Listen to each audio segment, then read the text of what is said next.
మగువ ఓ మగువ episode number 83 review. ఈరోజు episode కూడా చాలా బాగుండబోతుంది. తప్పకుండా ఫుల్ లెంత్ వీడియో చూడండి ఫ్రెండ్స్. చంచలమ్మ విజయం ఇంటి నుండి తిరిగి వచ్చినప్పటి నుండి ఆలోచిస్తూనే కూర్చుంటుంది. ఎందుకు ఆయన చూడాలన్నారు మమ్మల్ని? నేను విజయమ్మ ఇప్పుడు దూరంగా ఉన్నాం కదా, అది ఆయనకు గుర్తు లేదా? ఇవన్నీ ఓకే, కానీ సింధూరని ఎందుకు చూడాలనుకున్నారు? అసలు సింధూర్ ఎవరో తనకు తెలియదు కదా, ఎందుకనేసి ఆలోచిస్తూనే ఉంటుంది. అప్పుడు చెన్నకేశవులు గారు ఆ రూమ్కి వస్తారు. ఏంటి చంచలమ్మ అలా ఆలోచిస్తున్నావు అని అడుగుతారు ఆయన. అదేనండి, శ్రీరాములు గారు నాతో ఏదో చెప్పాలని చాలా తప్పించారు, కానీ చెప్పలేకపోయారు. అదే ఆలోచిస్తున్నాను. నన్ను చూడాలనుకోవడం ఏంటి ఆయన? మేమిద్దరము 25 ఏళ్ళ కిందట విడిపోయాం కదా, అది ఆయనకు గుర్తులేదో ఏమో. నన్నే ఎందుకు చూడాలని కలవరించారు? పైగా సింధూర ఎలా తెలుసు ఆయనకి? నాకు ఇదే ఆలోచన అయిపోయిందండి అంటుంది.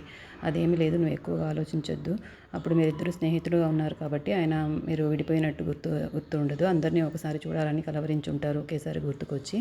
ఆ తర్వాత అందరినీ ఒకే దగ్గర చూడడంతో ఎక్కువ ఎక్సైట్ అయిపోయి కోమాలోకి వెళ్ళిపోయారు. ఇంకెక్కువ ఆలోచించొద్దు అంటుంది. లేదండి, మీకు ఏదో చెప్పారు, నాకు అనుమానంగానే ఉంది అంటుంది. నాకేమీ చెప్పలేదు అని అంటారు. ఎందుకంటే ఒకవేళ చెప్తే ఇప్పుడు ఎట్లా తీసుకుంటుందో అనేసి చెప్పరనమాట. ఎలాగైనా ముందు నీ కొడుకును తీసుకొచ్చి నీ ముందు నిలబెడతానని మనసులో అనుకుంటారు. ఆ తర్వాత సింధూర కూడా గార్డెన్లో కూర్చొని ఆలోచిస్తూ ఉంటుంది. నన్ను ఎందుకు చూడాలన్నారు, నేను తెలియదు కదా ఆయనకి అనేసి. అప్పుడు పనివాళ్ళు బసవ, చక్రం బాబాయి, మన చంటి అందరూ వచ్చి, ఎందుకు అమ్మాయి గారు కూడా ఇంటి నుండి వచ్చినప్పుడు అదోలా ఉన్నారు, అక్కడ ఏమైనా సీరియస్గా జరిగిందా, పెద్ద ఆయనకి ఎలా ఉంది, అందుకని బాధపడుతున్నారేమో అని అందరూ వచ్చి సింధూరని ఎవరు అడగాల అని అక్కడ ట్రై చేస్తూ ఉంటారు. అప్పుడు చక్రం బాబాయ్ అడుగుతాడు, అమ్మాయి గారు ఎందుకు అక్కడ నుండి వచ్చినప్పుడు మీరు అమ్మగారు అలా ఉన్నారు, ఏం జరిగింది అక్కడ, మాకు కూడా చెప్పండి, మాకు బాధగా ఉంది మీరిద్దరు అలా ఉంటే అని అడుగుతాడు. అక్కడ ఆయన మమ్మల్ని చూసి మమ్మల్ని ఏదో మాట్లాడాలనుకుని ఏమీ చెప్పకుండా కోమాలోకి వెళ్ళిపోయారు. అది చూసి మా అత్తమ్మ చాలా బాధపడుతుంది. అత్తమ్మ అలా ఉంటే నాకు కూడా చాలా బాధగా ఉంది, ఏం చేయాలో తెలియడం లేదు, అందుకే ఇలా కూర్చున్నాను, ఆలోచిస్తున్నాను, దీనికి పరిష్కారం ఏమిటా అని చెప్తుంది. అప్పుడు చంటి, మీరేం దిగులు పడకండి అమ్మాయి గారు, మీ అందరినీ చూశారు కదా ఆయన, కాబట్టి తొందరగా కోలుకుంటారు, ఏం బాధపడకండి అని చెప్తాడు. తర్వాత విజయం ఇంటికి గన్ను తీసుకుని ఝాన్సీ వెళ్తుందనమాట. అంటే ఒకరోజు వచ్చి గన్ను తీసుకెళ్ళి ఉంటుంది కదా బుల్లెట్ మ్యాచ్ చేసుకోవడానికి. తర్వాత గన్ను తీసుకొచ్చి ఇచ్చేసి, మీదనుకుని నేను మీది మ్యాచ్ అవుతుందేమో అనుకుని అనుమానించి తీసుకెళ్ళాను, నా అనుమానం తప్పైపోయింది, అందుకని మీ గన్ను మీకు తిరిగి ఇచ్చేస్తున్నాను, మీ బుల్లెట్ నుండి వచ్చిన గన్ను కాదు, మీ గన్ను నుండి వచ్చిన బుల్లెట్ కాదు అని అంటుందన్నమాట ఝాన్సీ. అప్పుడు విజయమ్మ కోపంగా, అసలు నన్ను ఎలా అనుమానిస్తావు, నాకు గన్ను ఉన్నంత మాత్రాన నా బుల్లెట్ వెళ్ళినట్ట కార్తికేయ గుండెలోకి అంటుంది. అది కాదు, మీరు పులిని ఆ రోజు చంపారు కదా, అదే సమయంలో కార్తికేయ గుండెల్లో కూడా బుల్లెట్ దిగింది, కాబట్టి మాకు అనుమానం వచ్చింది, కానీ అనుమానం ఇప్పుడు తీరిపోయింది అంటారు. ముందు దీన్ని వదిలిపెట్టేసి నువ్వు నాకున్న అనుమానాన్ని కనిపెట్టడానికి ట్రై చేయి అని అడుగుతుంది ఝాన్సీని. మరి ఏంటి మీ అనుమానం అంటుంది.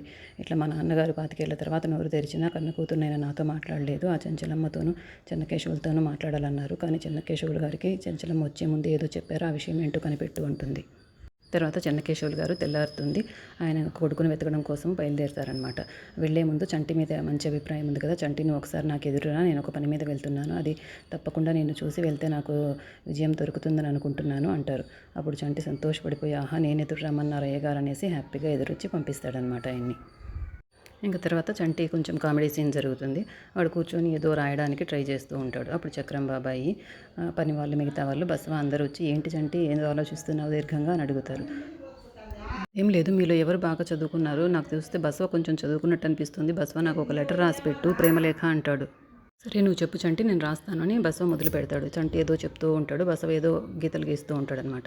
తర్వాత చక్రం ఆ పేపర్ లాగి, చూడు ఏం రాస్తున్నాడు, వీడికి చదువు వచ్చా అని అంటాడు. అయ్యో నీకు చదువు రాదా, నేను ఇంకెవరికి చెప్పాలి అంటుంటే అప్పుడు సింధూర్ అక్కడికి వస్తుంది. అమ్మాయి గారు, మీరు నాకు ఒక పని చేసి పెట్టాలి, నాకు ఒక లేఖ రాసి పెట్టాలి, నేను చెప్పినట్టే రాయాలి అని రూల్స్ పెడతాడు. నువ్వే అమ్మాయి కనపడినప్పుడు చెప్పొచ్చు కదా చంటి, ఈ లేఖ అంతా ఎందుకంటే, లేదండి ఎదురు పడితే నేను చెప్పలేను, మీరే రాసి పెట్టాలని బలవంత పెడతాడు.